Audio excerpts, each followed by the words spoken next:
آبادی میں داخل ہوتے ہی نسبتاً ایک غریب گھر دیکھ کر میں نے وہ بوٹ اس کے دروازے پر پھینک دیے کہ چلو کسی غریب کے ہی کام آ جائیں گے۔ زندگی بیدار ہو گئی تھی۔ چھوٹے سے بازار میں 2-3 ہوٹلوں پر مجھے پراٹھے بنتے نظر آئے۔ مجھے کھانے کی کوئی خاص حاجت تو محسوس نہیں ہو رہی تھی، البتہ چائے کی طلب ہو رہی تھی۔ ایک مناسب ہوٹل دیکھ کر میں اس میں گھس گیا۔ چائے کے ساتھ انڈا فرائی اور پراٹھے کا کہہ کر میں لکڑی کی بینچ پر ٹک گیا۔ وہاں 3-4 بندے پہلے سے بیٹھے ناشتہ کر رہے تھے۔ کسی نے بھی مجھ پر خاص توجہ نہیں دی تھی۔ میں ذرا مطمئن ہو گیا تھا۔ ہوٹل میں ایک ہی آدمی کام کرتا نظر آ رہا تھا، وہی اس کا مالک، وہی باورچی اور وہی بہرا تھا۔ اس نے میرے سامنے ناشتہ رکھا۔ چائے کا پہلا گھونٹ لیتے ہی مجھے رومانہ کی بنائی ہوئی چائے یاد آ گئی۔ میں نے بیزاری سے سر جھٹکا اور انڈے پراٹھے کے ساتھ انصاف کرنے لگا۔ ناشتہ کر کے میں بل کی ادائیگی کرتا ہوا ہوٹل سے باہر آ گیا۔ سورج مشرق سے سر ابھار رہا تھا۔ ایک دکان کے سامنے انگریزی میں لکھا ہوا مین بازار اوڑی پڑھ کر مجھے شہر کا نام معلوم ہوا۔ میں اندازے ہی سے درست جگہ پہنچ گیا تھا۔ اوڑی کے بعد قریب ترین شہر غالباً دمبا تھا۔ میرا ارادہ اوڑی شہر کے مضافات میں کسی کا زبردستی مہمان بننے کا تھا۔ رات بھر کے مسلسل سفر کے بعد میرے بدن کو آرام کی سخت ضرورت محسوس ہو رہی تھی۔ شاید شب بسری کے لیے بھی وہاں کوئی ہوٹل وغیرہ موجود ہوتا، لیکن ہوٹل میں کمرہ لینے کا میرا کوئی ارادہ نہیں تھا، کیونکہ جس جگہ وہ شہر موجود تھا وہاں لازماً انڈین ایجنسیوں کے 1-2 بندوں نے ضرور موجود ہونا تھا، اور ان کی تفتیش کا سامنا کرنے سے اچھا تھا کہ میں کسی ویرانے میں دن گزار لیتا۔ لیکن کچھ آگے جاتے ہی ایک سٹارٹ ویگن کو دیکھ کر میں نے اپنا ارادہ تبدیل کرنے میں لمحہ بھی نہیں لگایا تھا۔ ویگن آدھی سے زیادہ سواریوں سے بھری ہوئی تھی۔ میں بھی اندر گھس کر ایک خالی سیٹ پر بیٹھ گیا۔ 10-15 منٹ کے انتظار کے بعد ویگن چل پڑی تھی۔ مجھے معلوم نہیں تھا کہ اس کی اگلی منزل کیا ہونی ہے۔ اوڑی سے نکلتے ہی کنڈکٹر کرایہ وصولنے کے لیے مسافروں کی طرف متوجہ ہوا۔ ایک مسافر کے منہ سے دمبا کا نام سن کر میں نے سکون بھرا سانس لیا۔ اس نے کنڈکٹر کی طرف 100 روپے کا نوٹ بڑھایا تھا۔ کنڈکٹر نے 90 روپے کاٹ کر 10 روپے اس کی جانب بڑھا دیے۔ جب کنڈکٹر نے میری طرف ہاتھ بڑھایا تو میں نے پہلے سے گنے ہوئے 90 روپے اس کی جانب بڑھا دیے۔ سڑک پختہ تھی لیکن کئی جگہوں پر مرمت ہونے والی تھی۔ نالوں وغیرہ میں تو سڑک قریباً ختم ہو چکی تھی۔ میں زیادہ دیر باہر کے نظارے نہ کر سکا اور سامنے والی سیٹ پر سر ٹیک کر خواب کے سفر پر روانہ ہو گیا۔ نہ جانے کیسے سپنے میں مجھے رومانہ دکھائی دینے لگی۔ میں جاگ رہی ہوں نا، آپ سو جائیں۔ میرا سر اپنے زانوں پر رکھ کر اس نے شریں لہجے میں پکارا۔ ہم اسی جگہ موجود تھے جہاں ہم نے کل پورا دن گزارا تھا۔ میں نے فکر مندی سے کہا کوئی آ نہ جائے تو میں فوراً آپ کو جگا دوں گی۔ میرے بالوں میں انگلیاں پھیرتے ہوئے اس نے سر بکھیرے۔ میرا دل چائے پینے کو کر رہا ہے، میں نے لاڈ بھرے انداز میں کہا۔ اچھا میں آپ کے لیے چائے بناتی ہوں۔ اس نے میرا سر زانوں سے اٹھا کر نیچے تھیلے پر رکھنا چاہا اور اچانک اس کے ہاتھ سے میرا سر چھوٹ گیا۔ ایک جھٹکے کے ساتھ میرا سر تھیلے پر لگا اور میری آنکھ کھل گئی۔ کسی گڑھے کو عبور کرتے ہوئے ویگن کو سخت جھٹکا لگا تھا۔ دائیں بائیں نظر دوڑانے پر مجھے زیادہ تر مسافر اونگتے ہوئے نظر آئے۔ ٹیپ ریکارڈ وغیرہ کی سہولت شاید ڈرائیور کے پاس موجود نہیں تھی، تبھی گانے بجانے کے بے ہنگم شور کے بجائے ویگن میں خاموشی چھائی ہوئی تھی۔ دوبارہ آنکھ بند کرتے ہوئے میں خواب کے دلکش مناظر کو تصویر میں لانے لگا، مگر کہاں بے ڈھنگی اور سخت سیٹ کا ناپسندیدہ لمس اور کہاں رومانہ کے ریشمی اور ملائم زانوں کا تازگی بھرا احساس۔ یہ میں کیا سوچ رہا ہوں؟ اچانک میں نے خود کو کوسا۔ کل سے میری سوچیں بے اختیار ہو کر رومانہ کو یاد کرنے لگتی، یہاں تک کہ تھوڑی سی آنکھ لگتے ہی وہ میرے خیالوں میں در آتی۔ ماہین کا دیا گھاؤ ابھی تک بھرا نہیں تھا اور دل کمبخت کسی اور خوش جمال کے ہاتھوں برباد ہونے پر کمر بستہ ہو گیا تھا۔ میں دل ہی دل میں خود کو سمجھانے لگا، عورت ذات کی حقیقت جب مجھ پر کھل گئی تھی پھر جان بوجھ کر نئی چوٹ کھانا کہاں کی عقل مندی تھی۔ کافی دیر دل ناداں کو نصیحتوں کا پرچار کرنے کے بعد میری آنکھ لگی اور رومانہ کود کر میری نظروں کے سامنے آ تھمکی۔ ساری نصیحتیں اور سارے خیر خواہی کے مشورے دل نے بغیر کسی دلیل کے رد کر دیے تھے۔ وہ خوبصورت لباس پہنے، سر پر تاج سجائے ہوئے، ایک بڑے پتھر سے ٹیک لگائے بکری کے میمنے سے اٹکیلیاں کر رہی تھی۔ کبھی کبھی وہ ترچھی نگاہ مجھ پر بھی ڈال لیتی تھی اور ایسا کرتے ہی اس کے ہونٹوں پر دلکش مسکراہٹ نمودار ہوتی۔ اب اس میمنے کی جان چھوڑو اور میرے قریب آؤ۔ میں نے اسے اپنے پاس بلایا۔ میں اس وقت اپنی مچان میں ہی لیٹا ہوا تھا۔ نہ جی نہ، اس نے نفی میں سر ہلاتے ہوئے اپنے خوبصورت دانتوں کی نمائش کی۔ مجھے جھوٹے اجنبی پر بالکل بھی بھروسہ نہیں ہے۔ یہ بات ہے، میں نے بظاہر خفگی ظاہر کی۔ ارے مذاق کر رہی تھی، آپ تو خفا ہو گئے۔ اپنے پیارے اجنبی کو بھلا کیسے خفا کر سکتی ہوں؟ میمنے کو گود سے اتار کر وہ سبک قدموں سے میرے مچان کی طرف آنے لگی۔ اسی وقت جھاڑیوں کی اوٹ سے ماہین نکلی۔ اس نے ہاتھ میں بہت بڑا چھرا پکڑا ہوا تھا۔ خبردار اگر میرے شانی کے قریب گئیں۔ اس نے دور ہی سے رومانہ کو للکارا۔ یہ میرا اجنبی ہے۔ رومانہ اس کے سامنے ڈٹ کر کھڑی ہو گئی۔ ماہین کے ہاتھ میں پکڑے ہوئے چھرے کی پرواہ اس نے بالکل بھی نہیں کی تھی۔ میرا خیال ہے تمہاری سمجھ میں ایسے نہیں آئے گا۔ ماہین نے بلا خوف و خطرہ رومانہ کے پیٹ میں چھرا گھونپ دیا تھا۔ نہیں، اسے روکنے کے لیے میں نے مچان سے نیچے چھلانگ لگائی اور اس کے ساتھ ہی میری آنکھ کھل گئی۔ اس کے بعد دمبا تک میری آنکھ نہیں لگی تھی۔ میں بلا ارادہ اسی اوٹ پٹانگ خواب کو سوچتا رہا۔ رومانہ کا یوں بار بار اپنے خواب میں آنا مجھے جو باور کرا رہا تھا، میرا دماغ وہ ماننے کو تیار نہیں تھا۔ چند گھنٹے ایک انجان لڑکی کے ساتھ گزار کر بے وقوف دل جانے کیا امیدیں باندھ بیٹھا تھا۔ جب رومانہ کی یادوں نے کچھ زیادہ ہی پرزے نکالنے شروع کیے تو تنگ آ کر میں نے اپنی سوچوں کا دھارا موجودہ مشن کی طرف موڑ دیا۔ امبالہ جا کر مجھے پاکستانی جاسوس آدتیہ ورما سے ہدف کے بارے مکمل تفصیل پتہ چلنا تھی، اور اس کے ساتھ اس نے ڈریگنوو رائفل میرے حوالے کرنا تھی۔ رقم اور ضرورت کی کسی اور چیز کا بندوبست بھی آدتیہ ورما کے ذمہ تھا۔ اس کا اسلامی نام مجھے نہیں پتہ تھا، البتہ آدتیہ ورما کے نہ مل سکنے کی صورت مجھے 2 اور نام بھی بتائے گئے تھے، لیکن ان سے اشد ضرورت کے علاوہ رابطہ کرنے کی ممانعت تھی۔ یوں بھی ان میں سے ایک دلی اور دوسرا آگرے میں تھا۔ اس کے بعد دمبا آنے تک میں اپنے ہدف کو ٹھکانہ لگانے کے منصوبے سوچتا رہا۔ سنائپر کو شروع میں صرف میدان جنگ اور سرحدوں ہی پر استعمال کیا جاتا تھا، لیکن اب تو سنائپر ہر قسم کی روایتی اور غیر روایتی جنگ میں استعمال ہو رہے تھے، بلکہ ترقی یافتہ ممالک میں تو کئی قسم کے اجرتی قاتل سنائپنگ کر کے ہی مطلوبہ افراد کو ٹھکانے لگا رہے ہیں۔ خود میں بھی امریکہ میں جا کر ایک ایسی ہی کارروائی کا حصہ بن چکا تھا۔ دمبا کا محل وقوع بھی اوڑی شہر سے مختلف نہیں تھا۔ وہی پہاڑی، وہی پرشور نالا جس میں پانی کی مقدار پہلے سے کافی زیادہ ہو گئی تھی، اور ویسے ہی گھر جو پہاڑی علاقے کا خاصا ہے۔ ہم دوپہر ڈھلے ہی وہاں پہنچ پائے تھے۔ پوری رات کے پیدل اور پھر ویگن کے غیر آرام دہ سفر نے مجھے اچھا خاصا تھکا دیا تھا۔ گو ایک سنائپر کے لیے تھکن، بے آرامی، مسلسل جاگنا اور بھوکا پیاسا رہنا کوئی خاص اہمیت نہیں رکھتے کہ سنائپر میں عام آدمی کے برعکس برداشت کا مادہ زیادہ ہوتا ہے۔ یہ برداشت کچھ تو قدرتی طور پر انسان میں موجود ہوتی ہے اور کچھ اسے تربیت جلا بخشتی ہے، لیکن اس کے باوجود میں چاہتا تھا کہ کچھ دیر آرام کر لوں۔ ویگن سے اتر کر میں سمت کا تعین کیے بغیر چل پڑا۔ صبح ناشتہ کرنے کی وجہ سے مجھے کوئی خاص بھوک محسوس نہیں ہو رہی تھی۔ دمبا کا بازار اوڑی شہر سے کچھ بڑا تھا، لیکن وہاں ہوٹلز میں مجھے رہائش وغیرہ کا انتظام نظر نہ آیا۔ مجبوراً مجھے ایک کھوکھے والے سے معلومات لینا پڑی۔ اس کے جواب کا لب لباب یہی تھا کہ وہاں ایسے کئی گیسٹ ہاؤس موجود تھے جہاں کرائے پر کمرے بھی دستیاب تھے اور بستر بھی۔ بستروں کی بابت پوچھنے پر معلوم ہوا کہ ایک بڑے کمرے میں کئی بستر لگے ہوتے تھے۔ گیسٹ ہاؤس کا مالک 24 گھنٹوں کے لیے ایک بستر کے 40 روپے وصول کرتا تھا۔ گرمیوں میں وہاں سیاحوں کا کافی رش رہتا تھا۔ ابھی سردیوں کی وجہ سے کوئی سیاح دکھائی نہیں دے رہے تھے۔ یہ مفید معلومات لے کر میں اسی کھوکھے والے سے ایک گیسٹ روم کا پوچھ کر اسی جانب روانہ ہو گیا۔ وہ آبادی قریباً مسلمانوں ہی کی تھی، لیکن اس کے ساتھ ہندو، سکھ اور دوسرے مذہب کے افراد بھی خال خال موجود تھے۔ اس کا اندازہ مجھے دکانوں کے نام پڑھ کر ہی ہو گیا تھا۔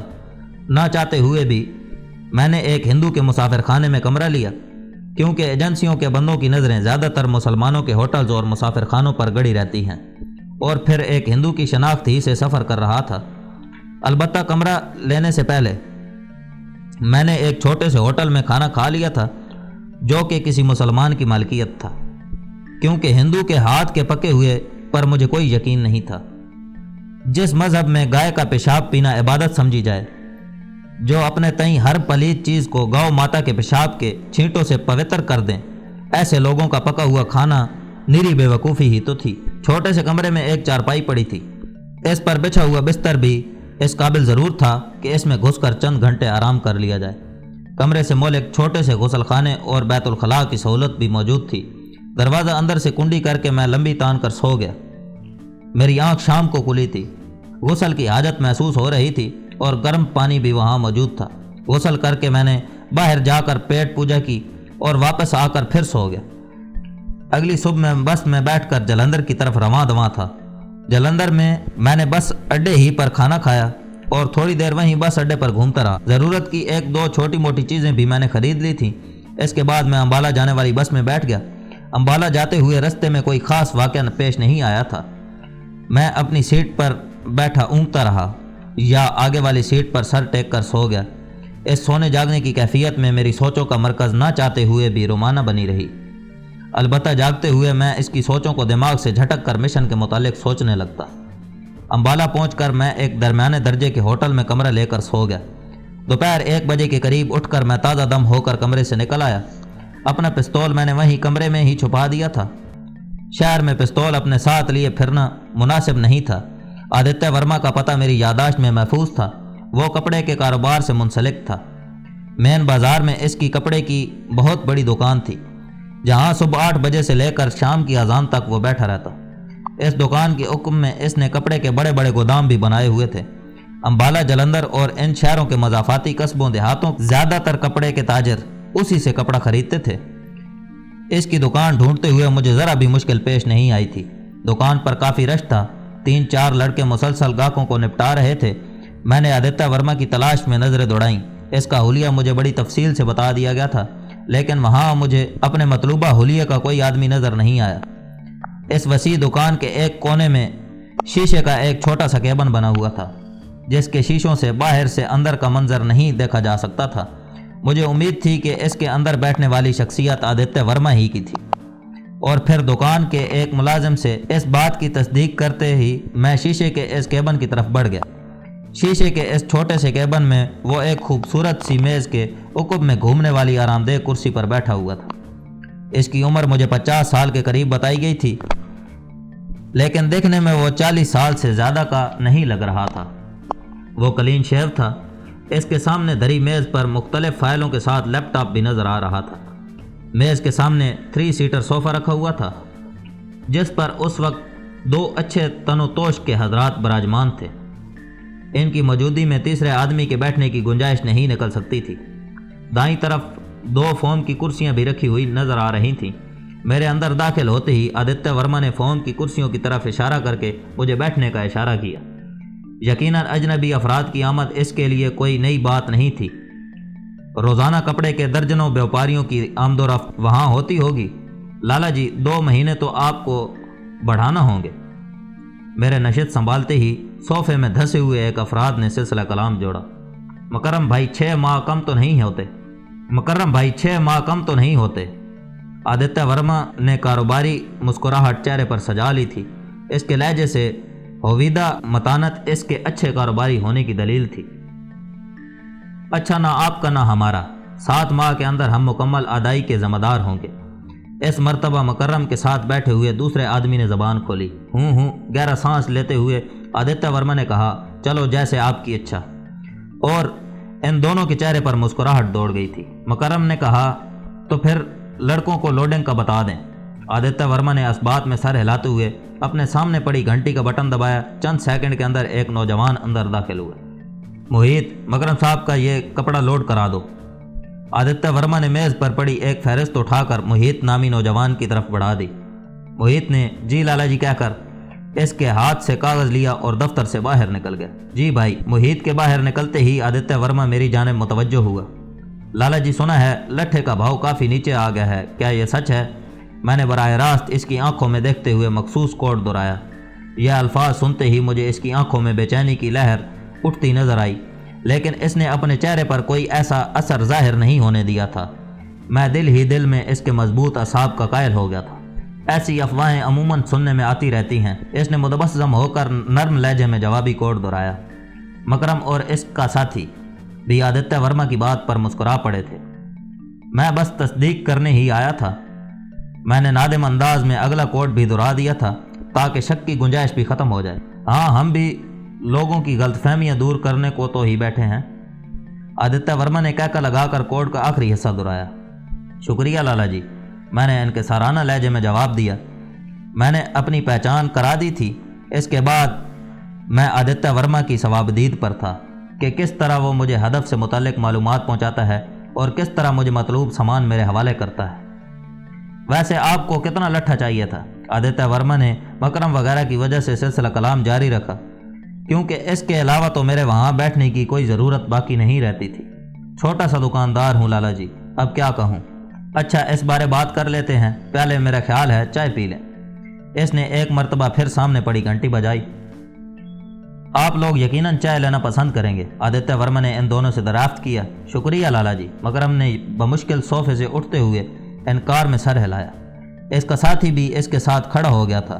اب ہم اجازت چاہیں گے۔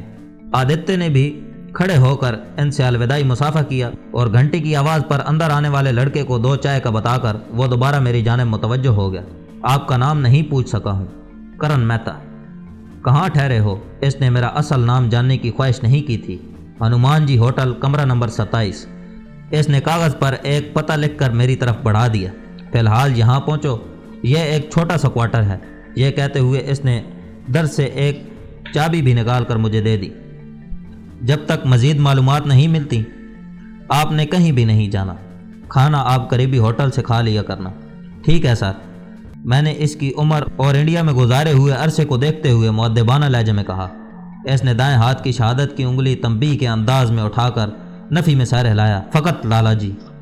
جی لالا جی، میں نے فوراً اثبات میں سر ہلا دیا۔ اب جاؤ، چائے پینا کوئی اتنا ضروری بھی نہیں ہے۔ اس نے مجھے جانے کا اشارہ کیا اور میں ہندوؤں کے انداز میں نمسکار کہتے ہوئے وہاں سے باہر نکل آیا۔ میرے دل میں اس کی ذات کے بارے ہلکی سی کریت تو ضرور موجود تھی، لیکن اپنے اندر میں اتنی جرأت مفقود پاتا تھا کہ اس سے کچھ دریافت کر سکوں۔ وہ ایک خاموش مجاہد، جانے کتنے سال اس نے مادر وطن کے لیے قربان کر دیے تھے۔ اپنی جوانی کے بہترین دن یوں گزار دینا اتنا آسان نہیں ہوتا۔